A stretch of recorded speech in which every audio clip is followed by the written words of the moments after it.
Dr. Dasman Yaya Ma'ali LCMA Hafizahullah, Dr. Helmi Basri LCMA Hafizahullah, Dr. Hidayatullah Ismail LCMA Hafizahullah.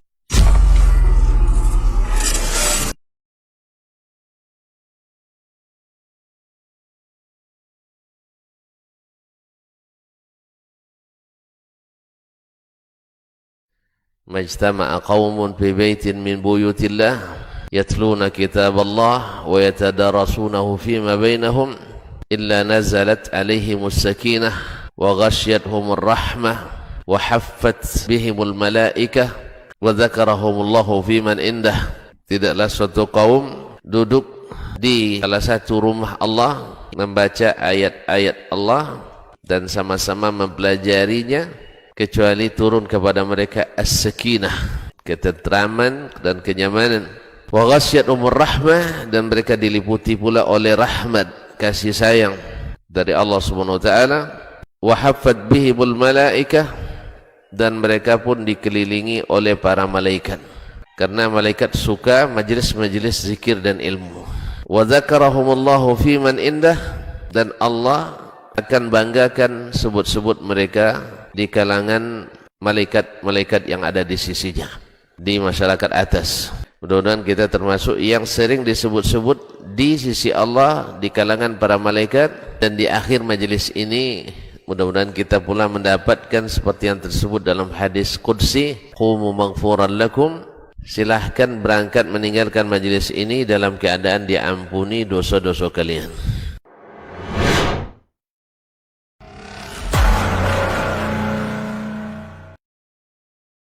Bismillah. Baru terasa. Assalamualaikum warahmatullahi wabarakatuh. Alhamdulillah Dzil Jalali wal Ikram, Sahib at-Tawli wal In'am. Ahmaduhu subhanahu wa ta'ala ala ni'amihi al-idham, kama ashkuruhu ala alaihi al-jisam.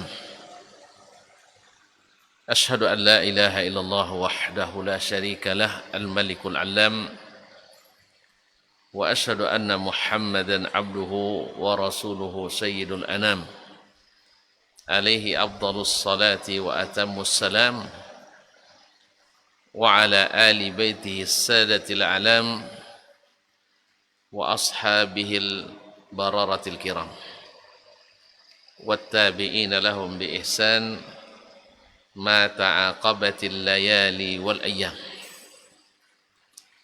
أما بعد، فأولى ما يفتتح به الكلام بمثل هذا المقام الوصية بتقوى الله الملك العلام وطاعته على الدوام،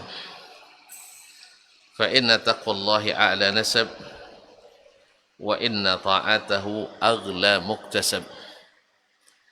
إن أكرمكم عند الله أتقاكم، وتزودوا فإن خير الزاد التقوى. معاشر الإخوة والأخوات من الطلاب والطالبات بجامعة السلطان الشريف قاسم الإسلامية الحكومية بريو، أهلا وسهلا ومرحبا بكم جميعا في أول لقائنا اليوم في برنامج دروس منتظمة حول الأحاديث النبوية. ففي هذا اليوم نستأنف هذه الدروس، ولا أدري هل سنستمر أم سنتوقف كذلك، لأنه لا بد من مسير من التوقف، ولا بد من البدء من الانتهاء. لكن نسأل الله سبحانه أن يلطف بنا وأن يأخذ بنا وبنواصينا للبر والتقوى. Taib, bagusnya pakai bahasa Arab atau bahasa Ojo? Hah? Oh, bahasa Indonesia. Taib. Memang bahasa Ojo tidak bahasa Indonesia ya? Baik. Alhamdulillah pada petang ini sudah lama kawan-kawan menanti, tetapi tak dapat waktu karena antum terlalu sibuk, saya pun banyak pekerjaan. Ini pun tadi hampir juga tak jadi, karena tadi dapat bagian mengasuh anak menunggu rumah. Jemput dari sekolah, tunggu rumah sampai ibunya datang. Iya. Alhamdulillah tadi lepas asar sudah sampai. Oleh sebab itu saya pun boleh sampai ke sini. Ma'asyiral ikhwah wal akhwat yang dirahmati Allah. Pertama kita bersyukur kepada Allah karena kita diberikannya kemauan dan keinginan untuk selalu menempuh jalan ini, jalan menuntut ilmu, seperti kata Imam Abu Ubaid Al-Qasim Ibn Salam, jihad yang paling utama hari ini adalah talabul ilmi wa nashruhu, menuntut ilmu dan menyebarkannya, karena tidak sedikit dari umat ini yang tidak mengetahui hal-hal yang sangat mendasar dari agamanya. Padahal itu adalah hal-hal yang tak boleh tidak diketahuinya. Maka beruntung kita masuk bagian dari mereka yang mau menuntut ilmu, mau pula mengamalkannya dan insya Allah menyebarkannya. Dan majelis ilmu adalah termasuk ibadah yang paling utama. Nabi katakan talabul ilmi sa'atan afdalu min ibadati sanah. Menuntut ilmu sesaat lebih afdal daripada ibadah setahun. Maksudnya ibadah sunat.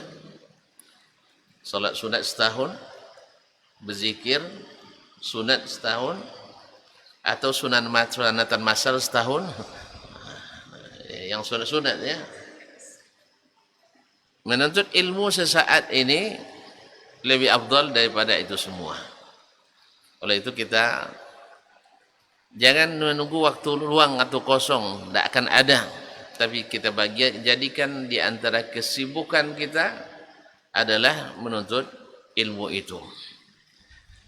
Dan jangan katakan saya sudah hafal, karena para ulama kita seperti Ibnul Bukhari misalnya, Fakhruddin Al-Bukhari membaca Sahih Al-Bukhari sampai 1000 kali sampai tamat.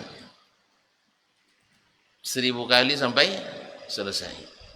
Awak alhamdulillah ulun sekali julainya, belum pernah sekali.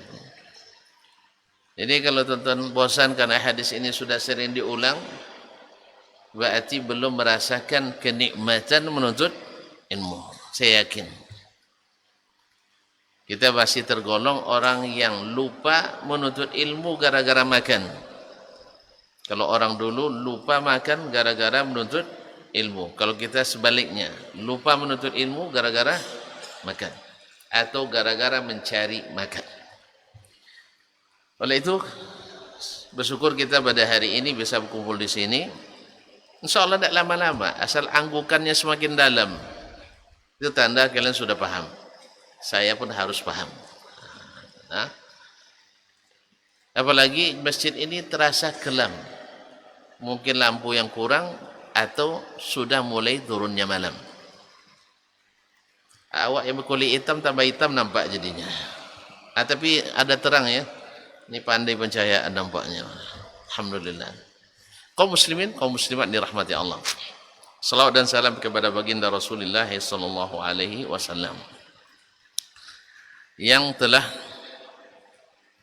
mengajarkan jalan ini kepada kita seterang-terangnya. Jalannya sangat terang. Sehingga tak ada alasan untuk tidak selamat sampai ke surga. Tak ada alasan, karena jalannya terang benderang. Taraktukum 'alal bayda lailuha kanahariha. Aku tinggalkan kalian jalan yang luas dan terang, malamnya saja seperti siang. La yazighu anha illa halik. Tak satu pun yang menyimpang melenceng kecuali binasa. Ya, tergantung melencengnya jauh atau dekat. Kalau tuan-tuan sudah merasa melenceng, cepat-cepat berhenti di terminal terdekat, biar mudah dijemput. Jangan teruskan perjalanan yang menyimpang itu, sebab kalau diteruskan payah menjemputnya. Kadang-kadang dijemput tidak cukup ongkosnya. Kadang-kadang tidak ada perjalanan balik. Oleh sebab itu, berhentilah di terminal terdekat. Jangan diteruskan. Bila sudah jelas tersesat jalan. Karena Nabi tak tunjukkan jalan yang sesat. Nabi tunjukkan jalan yang menyampaikan kepada yang diinginkan, yaitu nikmat surga insyaallah taala. Ma'asyiral ikhwah, kenapa Arba'in An-Nawawiyah? Kenapa tidak kitab lain misalnya? Pertama, para ulama kita ditanya, khususnya mutaakhirin, kalau saya ingin menghafal hadis, apa yang direkomendasikan? Rata-rata mereka merekomendasikan Al-Arba'in An-Nawawiyah bagi pemula. Selepas itu, apa yang bisa, kalau saya masih bersemangat lagi, lanjutkan dengan Umdatul Ahkam. Umdatul Al-Ahkam li Syekh Abdul Ghani Al-Maqdisi, wafat tahun 500 Hijriah. Masih bersemangat lagi, lanjutkan dengan Bulughul Maram min Adillatil Ahkam lil Imam Ibn Hajar Al-Asqalani 852. Masih juga semangat, lanjutkan dengan Riyadhus Salihin min Kalami Sayyidil Mursalin oleh Syekh kita Imam An-Nawawi rahmatullahi alaihi wa ala sairil ulama. Kenapa itu? Karena kitab-kitab ini ringkas tetapi mengandung makna-makna yang luas. Usul wa qawaidul Islam. Usul wa qawaidul Islam. Kalaulah Imam Ahmad rahimahullah yang hafal 1000 hadis, dia tidak terlalu banyak bunyinya. Soalnya kalau dibilang 1 juta, ngeri kita. 1000 hadis. Ya kan? 1000 hadis. Biar ada semangat kita nak menghafalkan, kan hanya 1000. Nah, tapi kalau 1 juta, woi, kapan hafal arba'in aja tidak hafal-hafal. Nah. Beliau mengatakan usulul Islam fi 3 ahadis. Landasan utama Islam itu terdapat pada 3 hadis. Hadis pertama, innamal a'malu binniyat. Hadis pertama dalam Al-Arba'in. Yang kedua, hadis Aisyah radhiyallahu anha, muttafaqun alaih, man ahdatha fi amrina hadha ma laysa minhu fahuwa raddun. Hadis yang nomor 4 di Arba'in An-Nawawiyah. Kemudian hadis yang ketiga, hadis An-Nu'man ibn Bashir radhiyallahu anhu, bahwa Nabi sallallahu alaihi wasallam mengatakan innal halala bayyin wa innal harama bayyin wa bainahuma umurun mustabihat. Hadis ke-6. Masya Allah, dah hafal itu. Masyaallah kiram, itulah sebabnya kenapa kita memilih Al-Arba'in, di antara sebabnya. Kemudian apa pula kisahnya Arba'in ini?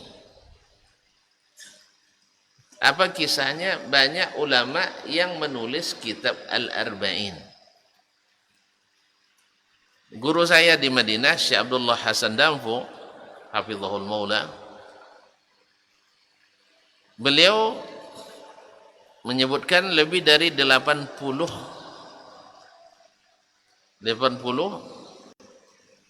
kitab dengan judul Arba'in. Maaf, ini teman saya angkatan saya, dia buat bahas penelitian lebih dari 80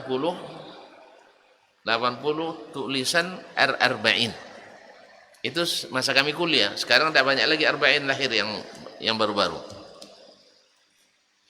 Ada Al-Arba'in fil Jihad wal Mujahidin, Al-Arba'in fi Fadli Al-Adilin, Al-Arba'in fi Fadlil Ilmi wa Ahli, dan seterusnya. Dan ada Al-Arba'in hadisan an arba'ina syaikhan fi arba'ina daulan fi arba'ina mawdu'an atau ilman li Abi Tahir As-Silafi, dan seterusnya. Tapi yang paling terkenal adalah Al-Arba'in An-Nawawiyah. Sebabnya karena ada hadis, tidak kurang dari 13 hadis tentang fadilat menghafal hadis Arba'in, atau 40 hadis. Di antara bunyinya adalah man hafidha arba'ina hadithan min ummati yuhsyaru yawmal qiyamati ma'al anbiya. Siapa yang menghafal 40 hadis di antara umatku dibangkitkan pada hari kiamat bersama para nabi. Wih, gimana kalau dibangkit bersama nabi? Syekh, andai antum diundang Pak Presiden ke istana negara, lalu antum disuruh duduk bersama para jenderal, gimana rasanya? Pasti gemetar. Iya, ketakutan antum, mau diapakan saya ini? Iya, kalau jenderal kan menakutkan. Tapi kalau bersama para nabi dan rasul, takut antum? Enggak, menenteramkan. Ya tak? Kalau jenderal takut antum kan? Tapi kalau sama nabi enggak. Dan riwayat lain bersama para fuqaha, berarti ulama-ulama, pasti juga menenteramkan. Dan dalam hadis lain dianggap seorang faqih dalam beragama. Cuman sayang, seperti kata Imam Abu Tahir As-Silafi, kemudian disebut pula oleh Imam Ibnu Hajar Al-Asqalani, tidak satu pun hadis ini yang sahih tentang fadilat menghafal hadis 40. Oleh sebab itu, kita tidak terpaku pada itu, tetapi hafallah hadis sebanyak-banyaknya.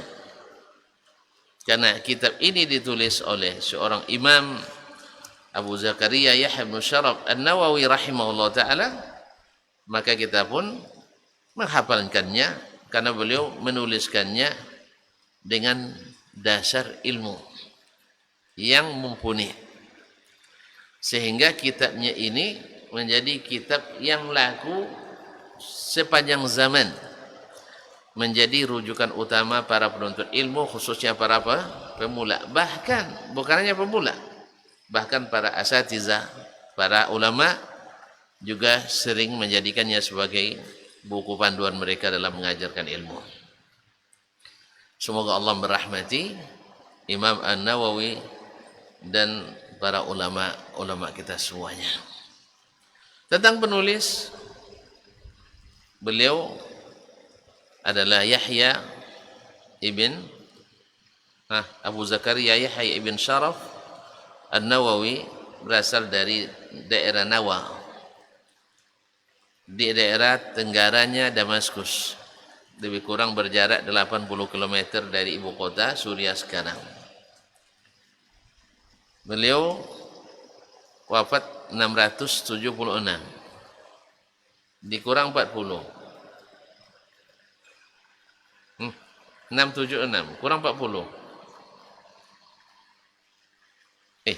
Tidak panding hitung lagi. 76 kurang 40. 36. Berarti lahirnya 736. 6 karena beliau wafat dengan umur 40 tahun. Hanya 40 tahun tapi Allah berkahi waktunya sehingga kita yang berumur lebih dari itu belum selesai membaca tulisannya. Untuk mengetahui kaum muslimin dan muslimat dirahmati Allah, dalam mazhab Asy-Syafi'i, Imam An-Nawawi salah satu dari imamul muhaqqiqin. Ada dua orang syekh, kalau disebut dalam mazhab Asy-Syafi'i Asy-Syaikhani, yang dimaksud adalah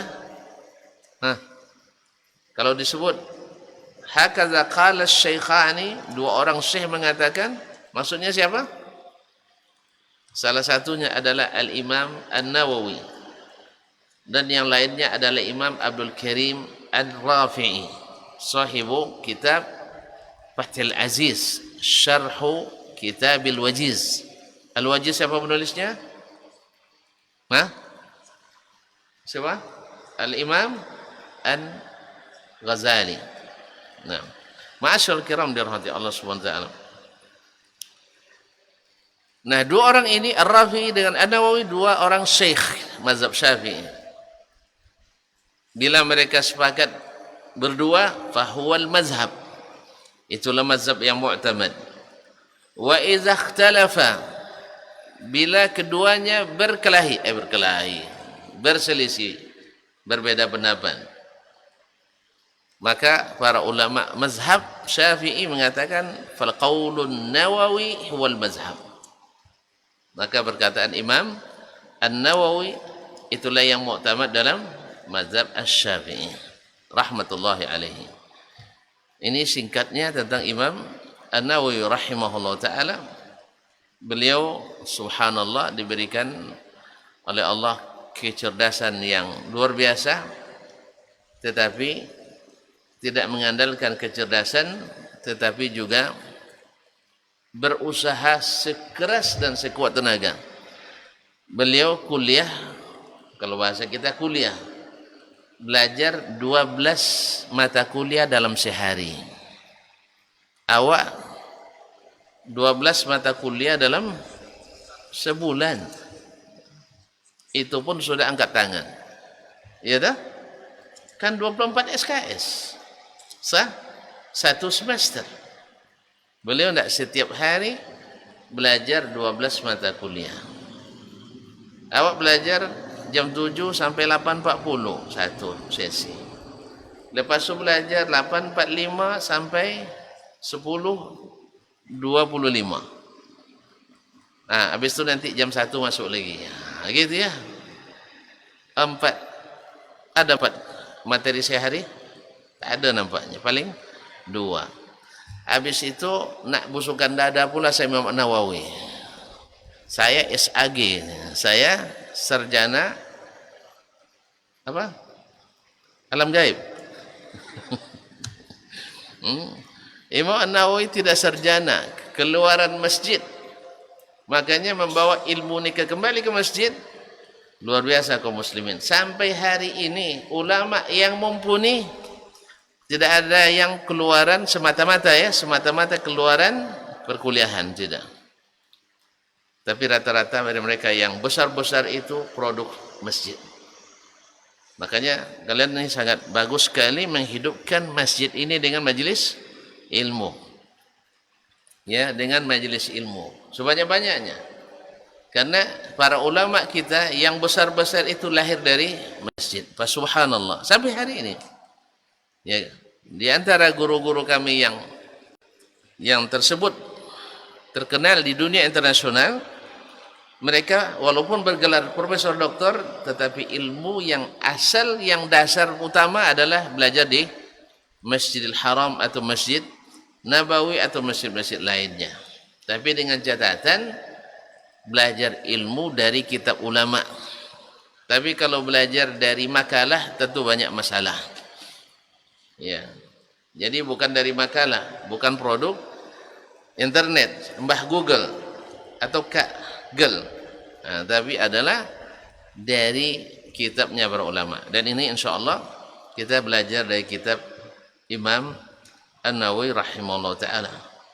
Insyaallah kalau sahih hadis tadi, selesai arba'in kita jadi faqih. Jadi faqih. Mudah-mudahan di akhirat dibangkitkan bersama para nabi. Iya, hadisnya sayang tidak sahih, tapi jangan patah semangat.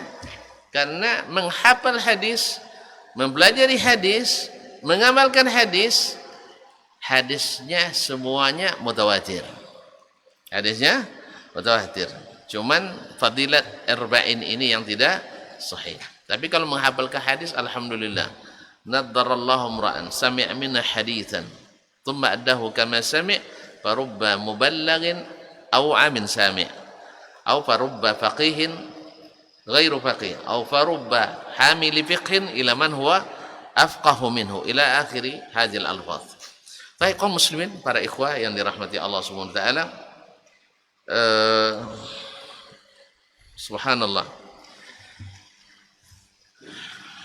Ada yang mau ditanyakan? Hah? Cukup? Cukup untuk apa namanya? Mengenali ini? Ada sini disebut dengan arba'in karena jumlahnya 42 hadis. 42 dan semuanya adalah ahadits qawaid, hadis-hadis yang merupakan kaedah-kaedah umum. Yang di bawahnya akan kita temukan hukum-hukum yang banyak. Ya, hukum-hukum yang banyak. Bahkan di antaranya masuk ke semua bab di antara bab-bab fikih. Di antara bab-bab fikih. Baik, kalau tidak ada pertanyaan tentang muqaddimah, kita lanjut masuk ke hadis yang pertama. Mau keterangan ringkas atau keterangan luas? Hah? Ringkas saja. Woi, tidak bisa 3 majelis. Nah, insyaallah kita coba yang seringkas mungkin. Tapi ringkasnya saya itu tahulah kalian. Nah, mudah-mudahan Allah mudahkan kita. Satu. Qala al-Imam An-Nawawi rahimahullah ta'ala al-hadithul awal.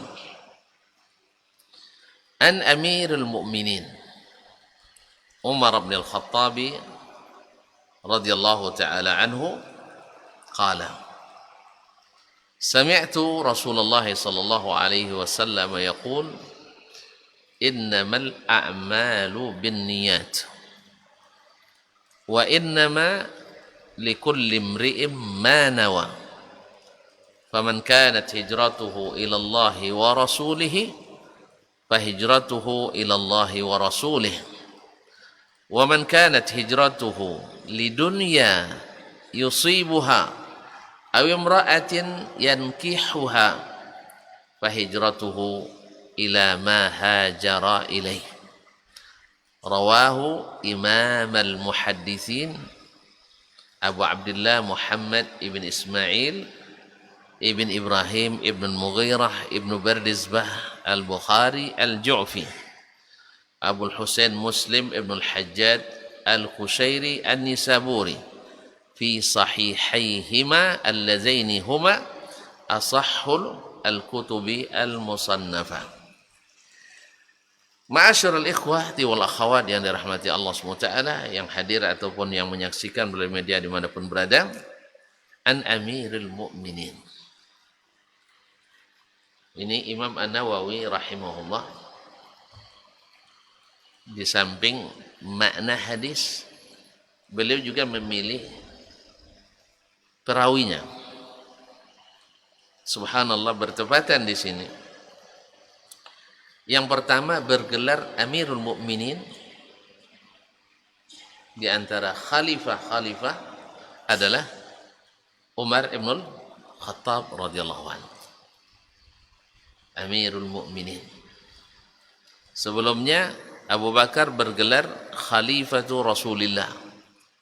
Khalifatu Rasulillah sallallahu alaihi wasallam. Wafat Abu Bakar dan dia istikhlaf dia wasiatkan untuk menjadi pemimpin setelahnya adalah Umar ibn Khattab radhiyallahu anhu atau radhiyallahu anhuma. Akhirnya bergelar khalifati Rasulillah.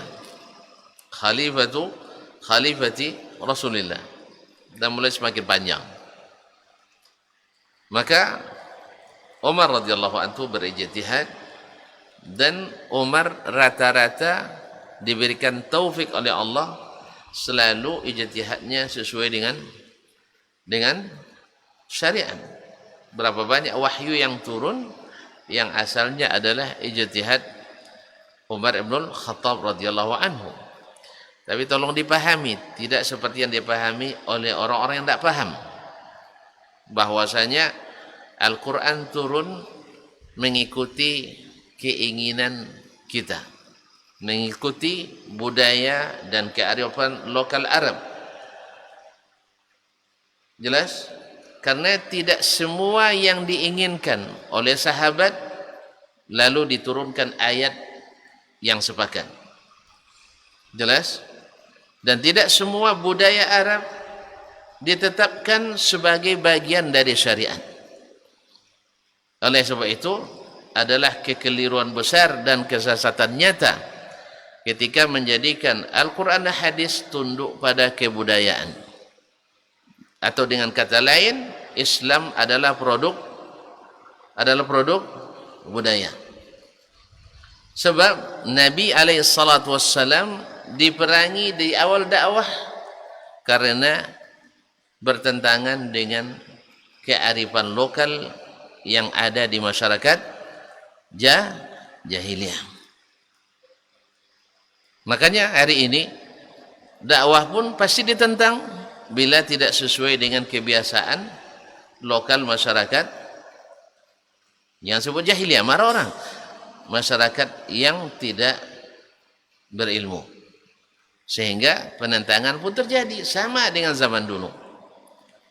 Makanya kaum muslimin dan muslimat yang rahmati Allah, hari ini banyak orang menentang dakwah yang kembali kepada sunnah Nabi SAW dengan alasan tidak sesuai dengan kearifan lokal, kebiasaan nenek moyang. Itu juga yang dulu menjadi alasan bagi Abu Jahal dan kawan-kawan menolak dakwah Nabi SAW. Aja'alal alihata ilahan wahidah. Dia nak menjadikan Tuhan yang banyak menjadi satu saja. Dalam hitungan mereka banyak aja tidak cukup, apalagi satu. Mereka tidak merasa pede berdoa hanya langsung kepada Allah, tapi harus melalui perantara orang-orang yang mereka anggap sebagai wali, lalu dibuatkan replikanya, patung-patungnya, yang tujuannya adalah untuk mendekatkan diri kepada Allah Tabaraka wa Ta'ala. Ma'asyiral ikhwan dirahmati Allah. Jadi turunnya ayat dan datangnya hadis bukan menyetujui semua kebiasaan jahiliyah atau budaya Arab pada waktu itu. Antum lihat, orang Arab dulu di antara kebiasaannya adalah apa di antara kebiasaannya? Membunuh anak perempuan yang lahir, dikubur hidup-hidup. Apakah Nabi menyetujui? Tidak. Berarti Nabi nak berubah budaya atau melestarikan budaya? Merubah. Yang dirubah adalah yang menyimpang. Sebagaimana hari ini seluruh budaya menyimpang, ya harus dibetulkan. Dan seluruh budaya yang lurus harus digiatkan. Sebab berapa banyak budaya yang aslinya bukan budaya kita, tetapi seperti kata Pak Tenas Effendi, seperti adat itu ada terbagi 3. Ada kalian pelajari? Ada adat istiadat, itu asli. Ada adat yang diadatkan, suatu kebiasaan baik orang lain lalu kita adopsi menjadi adat istiadat kita. Kemudian ada adat yang teradatkan, sebenarnya bukan adat, tetapi karena banyak yang melakukan tidak sanggup lagi untuk dibendung sehingga menjadi seolah-olah menjadi budaya kita, padahal bukan budaya kita. Jelas? Demikian juga yang terjadi dengan seluruh bangsa, termasuk orang Arab di masa jahiliyah. Mereka banyak meniru orang lain yang mereka tidak berilmu menerimanya, padahal bertentangan dengan sebenarnya kearifan lokal yang ada. Ma'asyarul ikhwah yang dirahmati Allah. Orang Arab jahiliyah, kaum wanita tidak mewarisi, sah? Itu tradisinya. Apakah ini diteruskan oleh Nabi sallallahu alaihi wasallam? Tidak. Akhirnya wanita diberikan hak mewarisi. Kalau sebelumnya menjadi bagian dari warisan.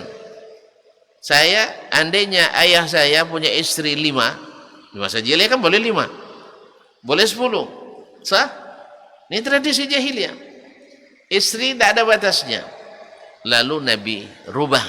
Bukan Nabi, Allah perintahkan ke Nabi untuk merubahnya. Bahwa menikah hanya boleh 4 per 1. Tapi di sini 1 cuma boleh 4. Itu kalau sanggup. 1 aja kalian belum sanggup, bilang 4 pula. Nah, tidak ada cerita tuh. Apalagi kalau sudah jadi PNS ini, harus izin istri pertama. Mana ada keluar izinnya? Makanya siapa yang jadi presiden nanti cabut PP nomor 10 itu ya. Itu udah basi tuh. Orde baru kok dipertahankan juga. Ya, PP nomor 10, ingat-ingat itu. Sama dengan juga PP nomor 50 tentang tender. Itu juga harus dirubah, diperbarui lagi. Karena mesti tidak selesai gara-gara PP juga ini. Gara-gara PP 50 juga itu. Allah musta'an. Ya. Karena memang banyak. Nantilah urusan itu. Sekarang yang jelas, Umar bin Khattab radhiyallahu adalah yang pertama bergerak Amirul Mukminin. So kalau tidak nanti datang Utsman Amir khalifati Rasulullah. Datang Ali nanti khalifati Rasulullah. Akhirnya dengan gelar ini akhirnya seluruh khulafa setelahnya bergelar Amirul Mukminin sehingga sama dan maknanya juga sama. Ma'asyarul kiram yang rahmati Allah. Abi Hafsin Umar Al-Khattab radhiyallahu taala anhu. Dia mendengar qala sami'tu Rasulullah sallallahu alaihi wasallam, saya mendengar Rasulullah sallallahu alaihi wasallam bersabda, innamal a'malu binniyat. Amalan-amalan itu hanya dengan niat-niatnya. Hanya dengan niat-niatnya. Wa innama likulli imri'in ma nawa. Setiap orang hanya mendapatkan apa yang dia niatkan. Faman kanat hijratuhu ila Allah wa rasulih, siapa yang hijrahnya kepada Allah dan Rasul, fa hijratuhu ila Allah wa rasulih, maka hijrahnya kepada Allah dan Rasulnya. Faman kanat hijratuhu lidunya, barang siapa yang hijrahnya kepada dunia, yusibuha, yang ingin dia dapatkan, aw imra'atin yankihuha, atau karena seorang wanita yang hendak dia nikahi, fa hijratuhu ila ma hajara ilaih, maka hijrahnya adalah kepada apa yang dia karenanya hijrah ke situ. Kalau karena dunia dia dapat dunia, kalau karena wanita dia dapat wanita. Hadis ini kata Imam Nawawi rawahu imamal muhaddisin, 2 imam ulama hadis, Abu Abdullah Muhammad ibn Ismail ibn Ibrahim ibn al-Mughirah ibn Bardizbah al-Bukhari al-Jawfi.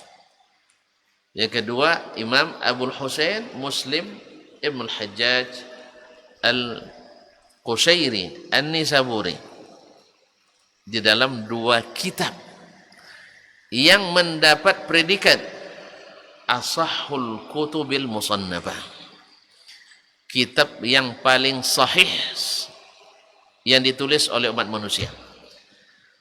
Berarti keluar Al-Quran. Al-Quran itu adalah firman Allah tabaraka wa ta'ala, bukan karya manusia, tapi adalah murni kalamullah dan sifatnya. Ma'asyiral kiram yang dirahmati Allah, hadis ini dengan lafaz ini. Hadis ini dengan lafaz innamal a'malu binniyat. Tidak diriwayatkan oleh seorang sahabat pun kecuali Umar ibn al-Khattab. Kecuali Umar ibn al-Khattab. Tapi dengan lafaz yang lain banyak sahabat yang meriwayatkan hadis tentang niat. Kemudian tidak ada yang meriwayatkan dari Umar kecuali Alqamah ibn Waqqas al-Laitsi, dan tidak ada yang meriwayatkan dari Alqamah kecuali Muhammad ibn Ibrahim At-Taimi, dan tidak ada yang meriwayatkan dari Muhammad Ibrahim kecuali Yahya ibn Ma'ali, Yahya ibn Sa'id al-Ansari. Berarti hadis ini masuk dari jenis hadis gharib. Hadis gharib, wa qul gharibun ma rawa rawin faqat. Katakan hadis gharib adalah perawinya dalam skala tingkatan satu orang. Di tingkat sahabat hanya Umar, di tingkat tabi'in hanya Alqamah, di tingkat tabi'in lagi di bawahnya Muhammad bin Ibrahim, di tingkat tabi'in di bawahnya lagi Yahya ibn Sa'id. Berarti 3 tabi'in masing-masing meriwayatkan meriwayatkan dari tabi'in, yaitu Yahya ibn Sa'id al-Ansari tabi'i, Muhammad bin Ibrahim At-Taimi tabi'i, Alqamah ibn Waqqas al-Laitsi tabi'i. Jadi tabi'in meriwayatkan dari tabi'in. Dan dari Yahya ibn Sa'id al-Ansari diriwayatkan oleh ratusan orang. Ada yang mengatakan sampai 700 orang rawi meriwayatkan dari Yahya ibn Sa'id al-Ansari. Berarti banyak muridnya. Padahal orang waktu itu tidak sebanyak kita hari ini. Karena penuntut ilmu hari itu ramai. Kalau kita pemain yang ramai. Makanya orang sekarang lebih menghargai kaki daripada menghargai kepala. Ya. Sekali tendang gol 1 miliar. Itu untuk ukuran Indonesia. Tapi kalau juara hafalan Quran tingkat nasional, tidak ada bonus. Berarti kaki lebih berharga dari kepala. Sah? Naam. Orang juara menyanyi, Masya Allah dapat ini bonus besar. Tapi orang juara Olimpiade ilmu, kadang-kadang juara hadiahnya dipotong pajak pula. Allah Ustaz. Jadi kita hidup di zaman di mana kaki lebih dihargai dari kepala. Maka oleh sebab itu banyak orang hari ini otaknya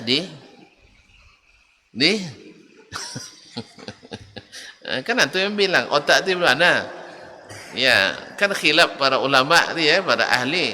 Ada yang bilang di kepala, ada yang bilang di dada, ada yang bilang di dengkul. Jadi kayaknya kita di zaman di mana otak yang di dengkul lebih dihargai daripada otak yang di kepala. Makanya penuntut ilmu hari ini sedikit. Pemainnya banyak. Kalau di UIN gimana kira-kira? Mana yang banyak? Yang turun ke lapangan olahraga atau yang duduk di Masjid Al-Jami'ah? Gimana? Baik, kaum muslimin dan muslimat. Jadi oleh itu ikhwani akhwati fillah, wajarlah dari Yahya bin Sa'id al-Ansari diriwayatkan oleh lebih dari 700 orang. Tapi Imam Ibn Hajar rahimahullah mengatakan saya sudah menghitung dan mengikuti tidak sampai seperti yang disebutkan itu. Beliau menyebutkan hanya sekitar 200 orang. 200 pun sudah banyak. Riwayatkan Dari Yahya bin Sa'id Al-Ansari lebih kurang 200 orang. Ma'asyarul kiram dirahmati Allah. Nah, hadis ini walaupun gharib tapi muttafaqun ala sihhatihi. Disepakati sahihnya. Berarti tidak semua hadis gharib dihukum dhaif. Walaupun gharib menjadi gharib itu menjadi salah satu dari yang dicurigai tidak sahih. Dicurigai tidak sahih. Tetapi ada hadis yang gharib tapi tetap sahih, di antaranya adalah hadis ini. Bahkan fi a'la maratibus sihhah, di puncak klasifikasi hadis sahih. Tentuan di usul hadis belajar tentang maratibul hadis sahih. Nah, siapa yang masih ingat? Kayaknya semua masih lupa. Nah, maratibul hadis sahih. Yang tahu coba angkat tangan. Hah? Baik. Maratibul hadis sahih mattafaqa alaihi, yang tertinggi. Mattafaqa alaihi al-Bukhari wa Muslim. Yang disepakati oleh Imam Al-Bukhari dan Muslim. Hadis ini disepakati. Di bawahnya man farada bihil Bukhari. Hanya diriwayatkan oleh Imam Al-Bukhari. Di bawahnya man farada bihil Muslim, yang diriwayatkan hanya oleh Imam Muslim. Yang keempat, masahha ala syartihima, sahih mengikut syarat keduanya. Tak masuk dalam sahih dalam kitabnya, tapi syarat sahihnya terpenuhi. Yang kelima, ala syartil Bukhari. Yang keenam, sahih menurut syarat Muslim. Yang ketujuh, sahih menurut syarat selain keduanya. Berarti syarat penerimaan hadis sahih menurut Imam Al-Bukhari di atas rata-rata syarat imam-imam yang lain. Maka berhaklah kitabnya mendapat gelar Ashahul Kutub ba'da kitabillah. Kitab yang paling sahih setelah Al-Quranul Karim. Kalau ada yang bertanya, ma huwa asahhu kitabin ba'dal Quran? Apa kitab yang paling sahih setelah Al-Quran? Adalah Sahih Bukhari kemudian Muslim. Sahih Bukhari kemudian Muslim. Dan subhanallah, dia sampai hari ini belum ada yang bisa menandingi syaratnya Imam Al-Bukhari dan Muslim. Tapi kalau yang mengkritisi banyak. Cuman yang tukang kritik ini azab dikritik sama yang yang lain. Nah, ya, azab dikritik sama yang lain, apalagi yang bukan ahli di hadis. Ya. Hanya search di Google hadis-hadis yang dikritisi dalam Sahih Bukhari, lalu di copy, lalu di paste, lalu jadi produk plagiasi. Nah, Allah musta'an. Baik, ini poin pertama. Hadis ini hadis gharib sahih. Gharib sahih. Yang kedua, tidak diriwayatkan kecuali oleh Umar. Padahal hadis ini hadis yang urgen. Itu tandanya bahwasanya satu, tidak mesti semua yang mendengarkan meriwayatkan. Semua yang mendengarkan meriwayatkan, tetapi tidak mungkin tidak diriwayatkan. Tidak mungkin tidak diriwayatkan. Yang kedua, bahwasanya kaum muslimin kaum muslimat dirahmati Allah, seperti kata Imam Asy-Syafi'i rahimahullah, tidak satu pun ulama yang ahli di bidang hadis atau di bidang as-sunnah menguasai seluruh hadis dan seluruh sunnah. Beliau bertemu dengan orang sekelas Imam Malik. Beliaulah gunungnya ilmu di masa itu, baik fikih maupun hadis. Bertemu dengan Imam Ahmad yang tadi kita katakan hafal 1000 hadis. 1000 hadis. Ya. Tetapi Imam Syafi'i katakan, saya tidak bertemu dengan seorang pun la a'lamu ahadan min ahlil ilmi bis sunan yuhitu bi jami'is sunan. Saya tidak mengenal ada seorang pun yang alim tentang sunnah-sunnah ia menguasai seluruh sunnah Nabi sallallahu alaihi wasallam. Dan itu bukan aib, itulah kelebihan. Karena kalau dia menguasai seluruh sunnah, berarti kita wajib taklid buta kepadanya. Karena dia maksum seperti Nabi alaihi salatu wassalam. Tetapi karena tidak satu pun menguasai seluruh sunnah, maka tidak halal taklid buta kalau kita punya ilmu kepada seorang pun. Jelas? Jadi tidak ada kewajiban untuk mengikuti satu orang saja atau satu mazhab saja. Bukan berarti tidak boleh, tetapi tidak wajib. Paham? Karena sahabat saja ada yang tahu sebagian hadis, tidak tahu sebagian hadis yang lain. Seperti Umar dalam hal ini meriwayatkan, hanya dia meriwayatkan hadis ini dari Nabi alaihi salatu wassalam dengan lafaz innamal a'malu binniyat. Kayaknya sampai di sini dululah. Beransur-ansur. Ya, kata baru mulai ini, enggak boleh terlalu lama. Nanti kalian capek, besok enggak mau hadir lagi apa sebab ustaz tu kalau ngaji lama gitu. Nah, itulah. Jadi saya enggak mau nanti ada kesan itu, cukup segini aja dulu. Ya, baru sampai pada 2 poin tadi ya. Apa tadi? Hadis ini hadis gharibun sahih. Bahwa tidak mesti hadis gharib itu tidak sahih. Bahkan dia di puncak hadis sahih, yang paling sahih. Taib. Yang kedua, tidak mesti semua sahabat meriwayatkan satu hadis. Bukan mereka enggak tahu. Mustahil mereka enggak tahu bahwa hadis atau niat itu wajib bagi setiap amalan. Karena dia syarat sah. Dan buktinya sahabat amalannya dianggap dinilai sah. Siapa yang nilai? Hah? Ini panjang lagi. Jadi itu nanti ada buka. Nah, dinilai oleh Allah sendiri yang mengetahui yang tersembunyi dan yang rahasia dan yang lebih tersembunyi. Sah? Allah yang berikan mereka cap radhiyallahu anhum wa radu'an. Tak mungkin dapat cap ridha kecuali amalannya diterima, dan amal tak diterima kecuali dengan niat seperti yang akan kita bahas insyaallah taala pekan setelah pekan depan. Tengok dulu lah, tengok dulu. Hari pekan depan tu Kamis tanggal 15. Sah? Doakan saya dapat tiket pagi. Kalau saya dapat tiket jam 6, berarti sampai di sini jam 9, insyaallah kita ngaji. Tapi rencananya saya besoknya lagi. Itu yang payahnya. Sekarang itu yang termasuk bikin lambat tadi juga, sedang dihubungi oleh pihak penyelenggara. Mereka mintanya saya pas sampai Jakarta, pesawat terakhir ke Riau sudah berangkat. Berarti besoknya lagi. Kalau saya bilang majukan aja. Majukan saja, kalau tidak ya apa boleh buat. Semoga bisa dimajukan. Kalau soal duit kan kalian banyak duit, bisa saya minta bantuannya nanti, aman. Ya.